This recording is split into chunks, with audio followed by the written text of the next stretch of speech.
the name came about, I restored an old truck years ago, and I just wanted the doors sort of logoed up, and I was into Volkswagens at the time, so it was like I was just thought Lowlife, two meanings to the name, to the word, I guess. Couldn't think of anything at the time, so just stuck that on the doors, and then everyone seemed to knew me as it was Lowlife. It's open to everyone. I mean, it is my business as such. Like, I've got mates that come down, and like on a weekend, and if they need something fixing, then we'll all club in. You know what I mean? A bit of community to it, so we'll all help each other, do bits together.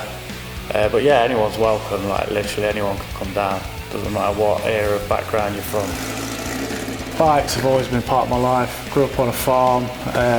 Always had field bikes just to mess about. I've just had them all my life, and then got more and more, and just developed with what I like. Yeah. So I've always driven trucks and stuff from leaving school. I was a trained mechanic. It's just a hobby that just got really out of hand, and it's lucky that I can make something of it and make a business out of it.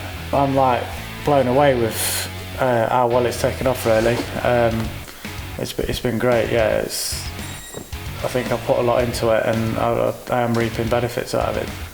So it was just a totally empty unit when I first came here. I had the sort of like the mez floor put in, a workshop, separate sort of workshop area for the bikes, and then obviously like a kitchen area. Just wanted to make it look a bit industrial with like the old woodwork, and yeah, it's just got to look like a cool looking workshop, like a man cave, I guess, but on a business level. There's not a lot around here for the custom scene. I mean, Lincoln's got a big bike scene, but not so much the custom scene, so I guess it's a bit unique around here, and it seems to be going well with it. Like, the strong arm to me with working on my own is like a godsend, really, because when you're moving bikes, lifting bikes, just doing like forks on bikes, you can't always get paddock stands in, so sometimes you need someone like a strong arm, if you like, so it's there to lift, hold it where you want. It's pretty reliable.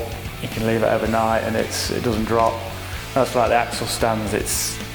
Again, paddock stands can't always be used, especially when you're building a bike from scratch, and it's just ideal sometimes just to sit bikes on axle stands rather than anything else.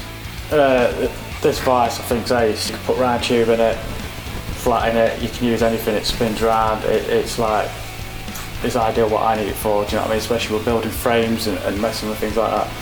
In there, grinders, you've got a bench grinder with the wire wheel on it as well.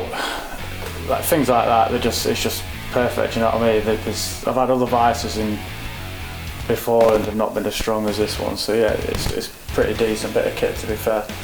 It's probably one of the best I've had. I always say to people, like, I am literally living the dream. This is what I've always wanted out of my life. It's just to do something like this, and I think I'm a very lucky person to get what I've got. I've worked hard for it, but I think you've got to chase your dreams. Your dreams are there to be achieved, do you know what I mean? And I'm one of them people that just literally don't give up until I got what I want, basically.